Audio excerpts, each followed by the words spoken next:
how to create a dialogue, how to run it, how to teach it. All of that that's what you want to do, that's what the document says. If you want to see videos, there are videos there. So, or a demo, let's go to a demo. So here's an example of a chatbot. Okay. It's in the documentation. All the code is there, so you just download the code to see it. Okay. So here I am driving a car. Hi. It looks like a nice drive today. What would you like me to do? So if I say turn on lights, spelling doesn't matter. The spelling is fine. Okay. So it just does something. The thing with a chatbot is that you should get a response. You should try to create a relationship with the human that's using the chatbot. So I try and do the same thing again. It understands context. It looks like the lights are already on. Okay, so it knows that you've already turned them on. Okay, if I say, I want to listen to music. Sure thing. Which genre would you prefer? So Jazz is my personal favorite. So here's a follow-up question. I've asked it, I've said music, I could have said turn on the radio, I'm bored or something in the car, and it says, okay, all that means you want to have some music. Then it's saying, okay, well then you need to tell me what sort of music. I had this as my recommendation, another tip with chatbots. What about if I type in something like, okay, you see the tip there? Let's type something like that in. This is not something it's been taught. Or it might not be something that's been taught. Sorry, I don't recognize that genre. Okay. Want to try something? I put that in as an answer to, it was asking me about music. And when it asked me about music, there were certain things that I could reply, not something completely different. Now if I put in here rock, Great choice. It's- Playing some rock. it still knew where I was in the flow, even though I put something in completely wrong, okay? Because it understands context, it's right. Okay? Simple chatbot, I can get to the code. Okay? But this is also part of getting running very, very quickly. So the return on investment, the time to get started with chatbots is very short. Okay? Then you've got things around how do I do these different things, and each of these has a video to lead you through the process. How to improve it, how to deploy it. If I want to use this inside a web page, how do I go about deploying it? It will actually say, this is the code that you need to put into your web page.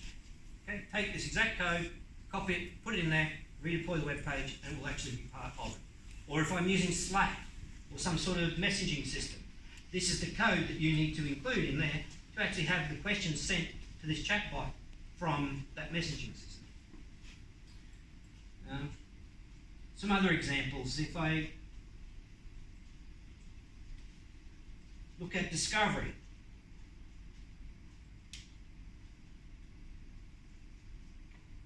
same sort of thing. Here I can ingest 2,000 documents or 200 megabytes of data per month free. So put that in, doesn't cost me anything. If I go above that, then you can see, okay, for up to 100,000 or 10 gigabyte per month, I'm paying less than a cent. Okay? So there's no cost reason not to include all that data into your knowledge base.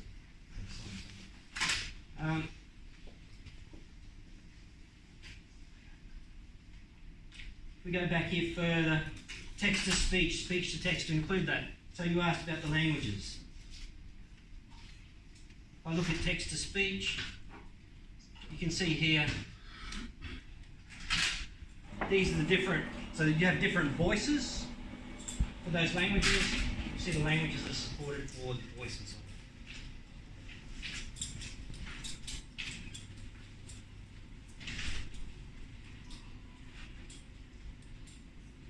Is there any reason you use mainly female voices? Do they travel better? I mean, sometimes with deeper notes, it's less easy to hear? Is that the reason? Right.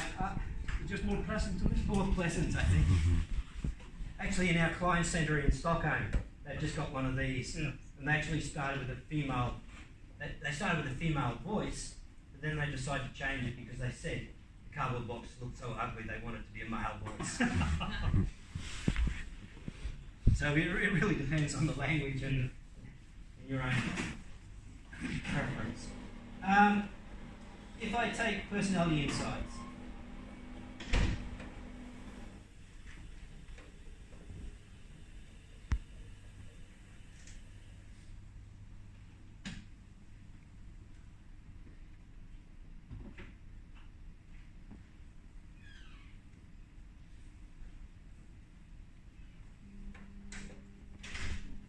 So here is an example of an application that's using this API. It's saying as little as 100 words, so some text that it can actually evaluate. In the demo, we have some well-known people, so we're going to analyse their tweets. If we look at Oprah, analyse it.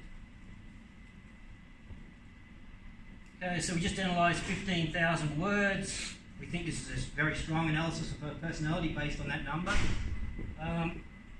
A description, the sorts of things that she's likely to like, to dislike, the different areas, and then if we want to visualise it, we can basically break it down into sorts of areas in her personality and actually identify the sort of person she is. You can do this for others. And you can do comparison of different people's personalities.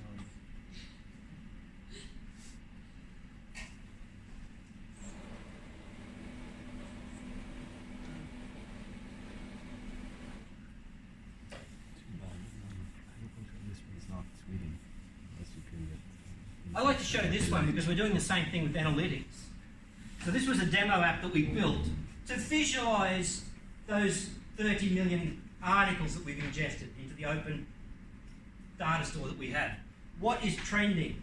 Who is trending? What topics?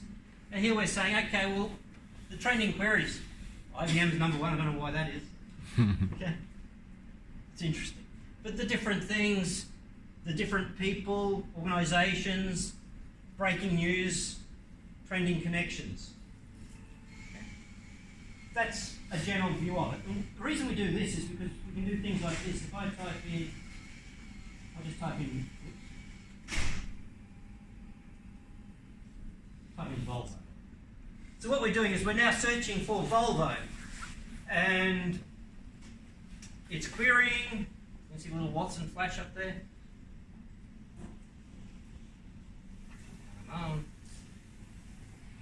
So now we've said, okay, of those 30 million articles that we ingested, okay, you asked about Volvo. Here are the articles that are talking about Volvo in the last month. The links between all of these items. So links between articles, companies, organisations, people. Visualising using the graph visualisation API in Bluemix. Where those different articles are coming from, we can filter it down on particular areas. But this is the really interesting stuff. So what topics are being discussed in those articles? So you can see here, there's been a lot around the ocean race. Okay, Volvo ocean race currently going on. Truck, automobile, electric vehicles, hydroelectric vehicles. These are the and you can see by the size of the text, the priority or the amount that they're being discussed. You actually select something on that. That's why I really rushed to select Volvo. So I go up here, Yeah. that will filter down the articles and the rest of it, yeah.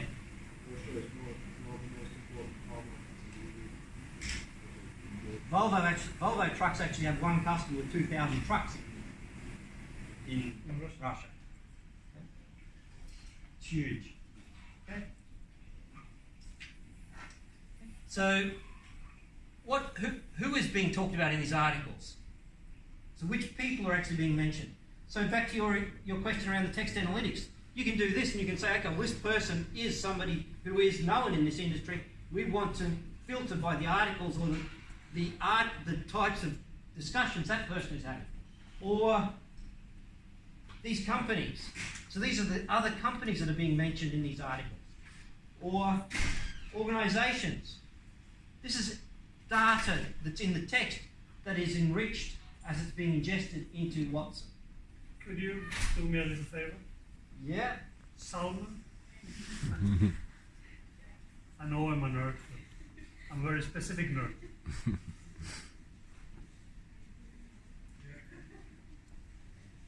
What I started to say before is we're doing the same sort of thing with our analytics queries. So you've got data all over the place in your data storage, articles, structured, unstructured.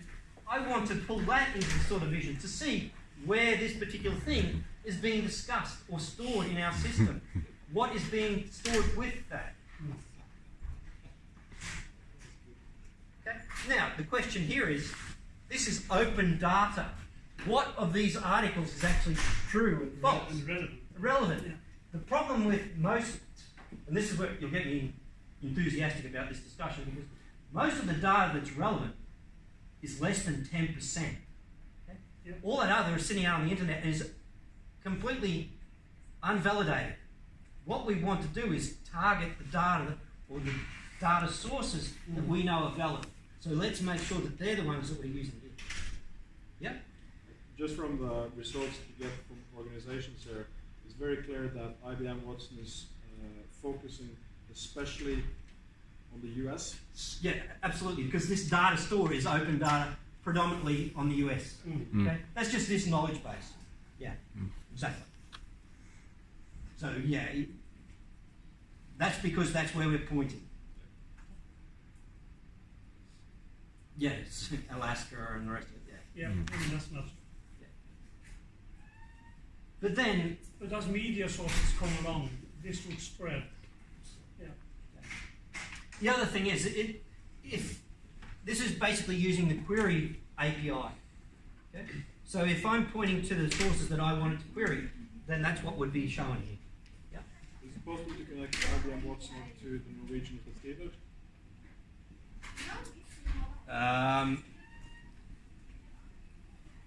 So the sorry? The retriever. Norwegian data source. I guess that's what it is. Yeah.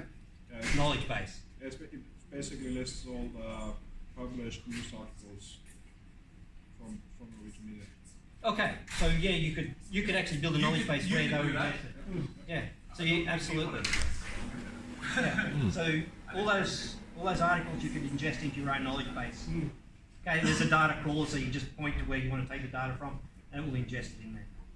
So yeah, absolutely. This was just an example of how you can get that data and actually get real value, real information out of all those files, and be able to query it very quickly and see relationships. Yeah, so that is just basically the Discovery API doing all of that. Then you're visualizing it however you want to visualize it.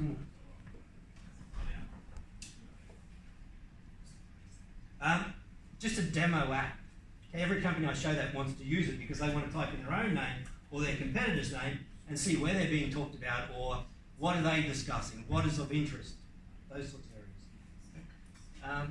But like I said a couple of times, we're using the same sort of interface to our analytics now. So if you start looking at our data analytics tools, they actually have this in beta where they're looking at data in different places and looking for relationships.